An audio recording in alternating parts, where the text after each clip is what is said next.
tous, ça ne vous a sans doute pas échappé, se chauffer et s'éclairer coûte de plus en plus cher.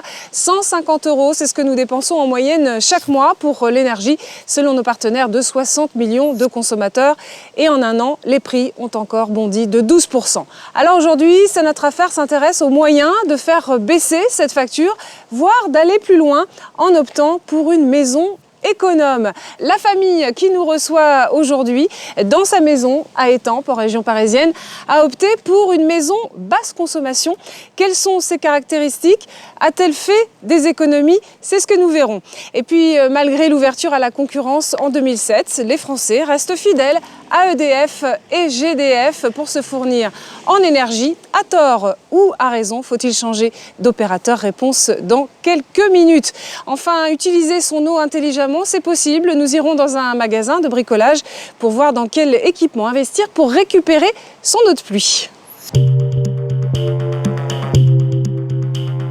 BBC, retenez ces 3 lettres car dans un peu plus d'un an, à partir de janvier 2013, tous les logements neufs devront répondre à des normes énergétiques dites basse consommation. Ici, tout est conçu pour consommer le moins possible d'énergie. Visite guidée avec Christophe Bonavent qui délivre des certificats pour ces maisons moins gourmandes en énergie. Alors Christophe, expliquez-nous un peu, c'est quoi BBC? Ça veut dire quoi? Alors BBC signifie bâtiment basse consommation et donc on fait référence en fait au fameux chiffre de 50 kWh que devra respecter tout bâtiment qui aura un permis de construire après le 1er janvier 2013. Aujourd'hui, on est sous le coup de la réglementation thermique 2005 et donc on est plutôt sur une consommation moyenne de l'ordre de 150 à 180 kWh. Ah oui, donc on divise par 3. Oui, en effet. La consommation des maisons. Complètement. 50 kWh, c'est la consommation totale de la maison, chauffage, électricité? Alors en fait, quand on parle de 50 kWh, ça comprend 5 usages. Ça comprend bien sûr le chauffage, le refroidissement, l'eau chaude sanitaire, l'éclairage et en fait tout ce qu'on appelle auxiliaire, par exemple la ventilation. Est-ce que construire ce type de maison, ça induit pas un surcoût quand même? Une maison qui respecte la réglementation thermique actuelle, on va dire que le surinvestissement est de l'ordre de 12 à 18%. Après, ça va dépendre un peu de la surface du bâtiment. Ça veut dire qu'à partir de 2013, construire un logement neuf, ça va coûter plus cher qu'aujourd'hui? Ça coûtera un petit peu plus cher. Maintenant, on mise également sur des économies d'échelle. C'est-à-dire pour arriver à de tels types de bâtiments, il y a de nouvelles technologies, de nouveaux systèmes de chauffage qui s'améliorent, on va dire, de jour en jour, d'année en année. Et donc, on mise aussi que les coûts de construction vont également contribuer au fait qu'il n'y aura pas un trop grand surinvestissement. Qu'est-ce qui caractérise cette maison? Comment est-ce qu'elle arrive à avoir ce label BBC? Alors, quand on va parler de bâtiments basse consommation, en fait, il y a une certaine logique à respecter. La première logique, c'est, on va dire, ce qu'on appelle la conception bioclimatique, à savoir notamment l'orientation de la maison, donc notamment toutes les pièces de jour soient plutôt orientées au sud-est. Là, on est plein sud, là. Tout à fait. Et donc une certaine compacité également du bâtiment, donc ce qu'on peut voir au niveau de la maison. Donc ça c'est le rectangulaire, c'est un bloc. Ça c'est le premier élément. Le deuxième élément que l'on va travailler, c'est la performance du bâti, la qualité du bâti en termes d'isolation, de perméabilité à l'air, ce qui est extrêmement important dans le bâtiment à basse consommation. Et puis en troisième étape, on va s'intéresser aux équipements de chauffage, équipements de ventilation, d'eau chaude sanitaire, pour aller, si on en a besoin, sur des équipements avec énergie renouvelable.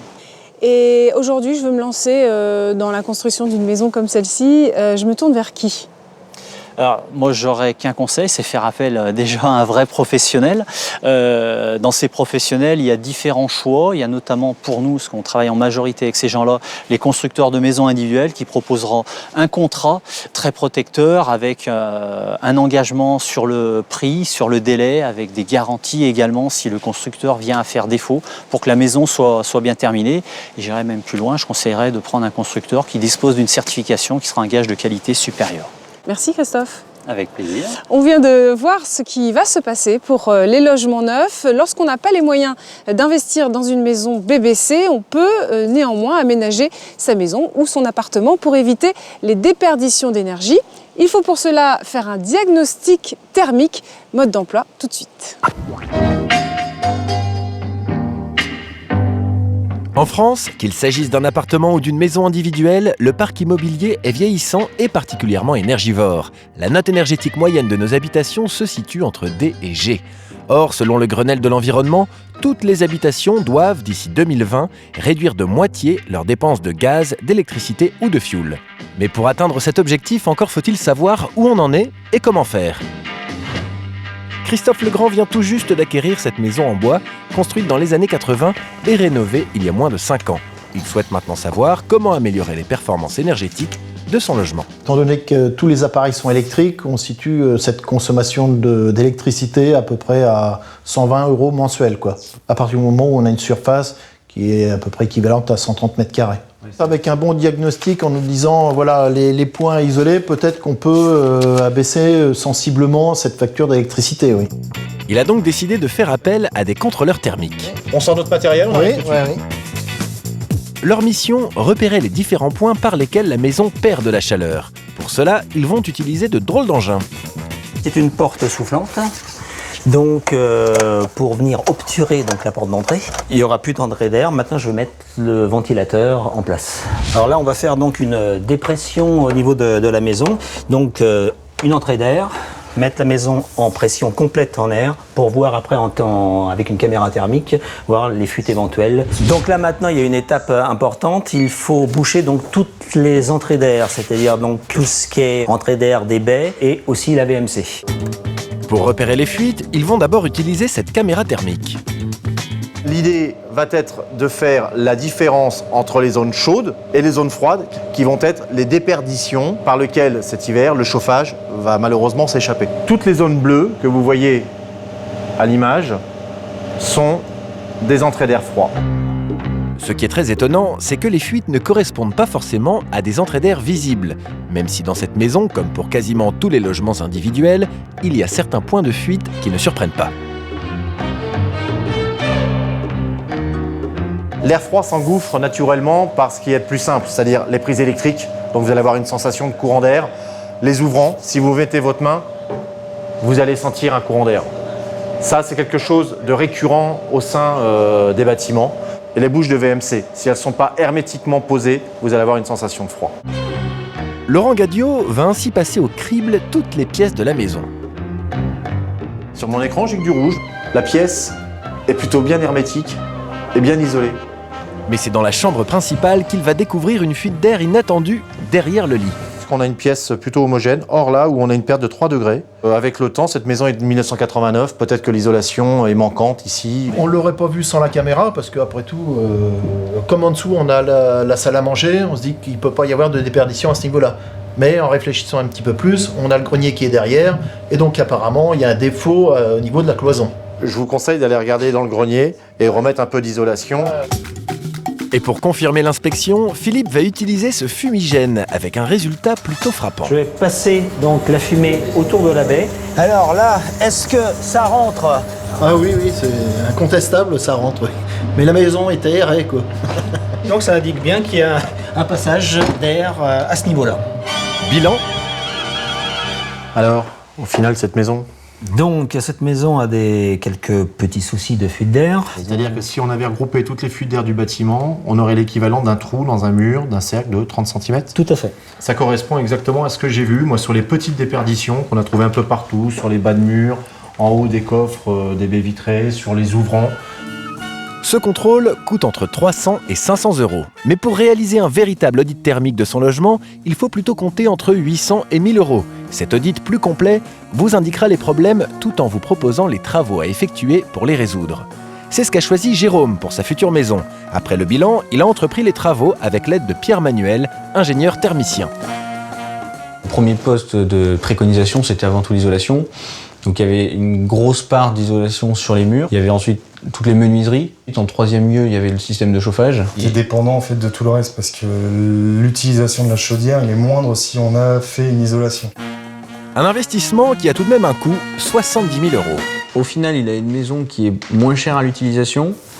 Il a une maison qui est plus confortable à l'utilisation et une maison qui revendra mieux à la sortie. Grâce à cette rénovation, Jérôme va diviser sa facture d'énergie par 3. Une initiative personnelle et un investissement qui vont donc s'avérer payants.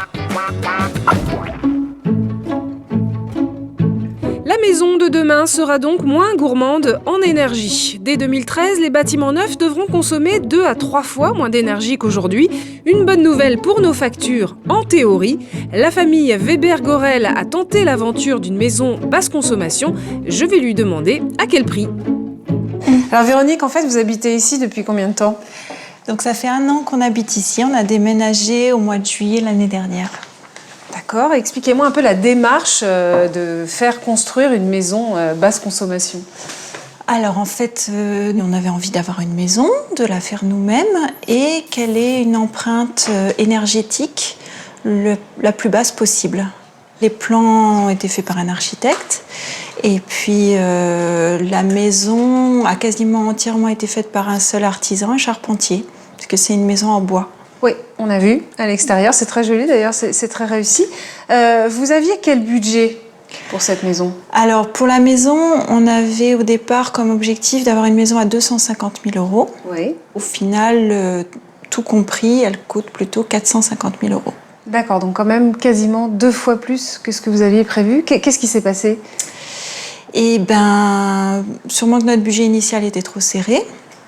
Et puis, on a vraiment voulu aller au bout de la démarche. Donc, c'est sûrement la seule maison qu'on construira dans notre vie. Donc, on voulait vraiment avoir ce qu'on avait envie d'avoir, c'est-à-dire des matériaux sains, des matériaux locaux. Donc, quasiment tout vient de France ou d'Europe. Donc, ça veut dire quoi en fait ? Quel type de matériaux ? Qu'est-ce qu'ils ont de spécial ? Alors, tous les parements intérieurs, c'est du Fermacell, c'est-à-dire c'est un peu comme du plâtre, mais sans colle à l'intérieur. À l'extérieur, l'isolation, c'est de la laine de bois. Donc, c'est un très très bon isolant, mais assez cher. À l'intérieur, dans les caissons, c'est de la ouate de cellulose.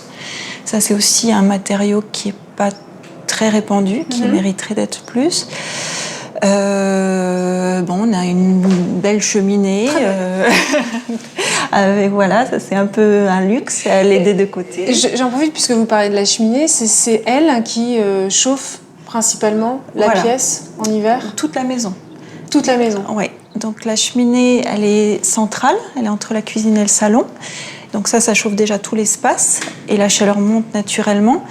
Et elle est aidée avec un récupérateur de chaleur à l'intérieur qui souffle dans les chambres. Donc en fait, quand on met en route la cheminée, je peux même dire qu'en hiver, on a trop chaud. Alors, vous nous avez sorti une facture EDF. Est-ce qu'au moins, ça vous a permis de réduire votre facture d'énergie ?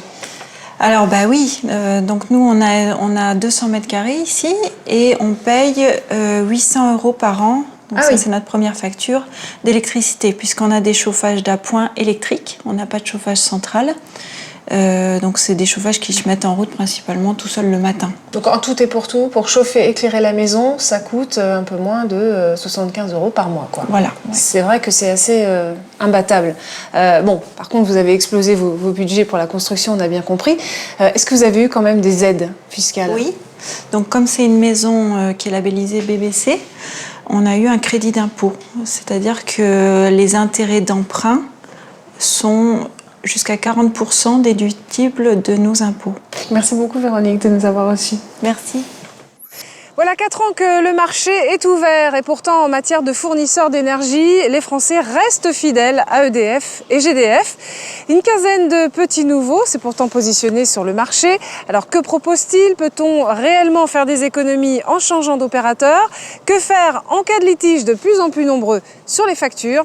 Nous avons enquêté avec nos partenaires de 60 millions. Regardez. Cédric Dolin, 35 ans, vient d'emménager dans une nouvelle maison avec sa petite famille. L'occasion pour lui de passer chez un nouveau fournisseur d'électricité.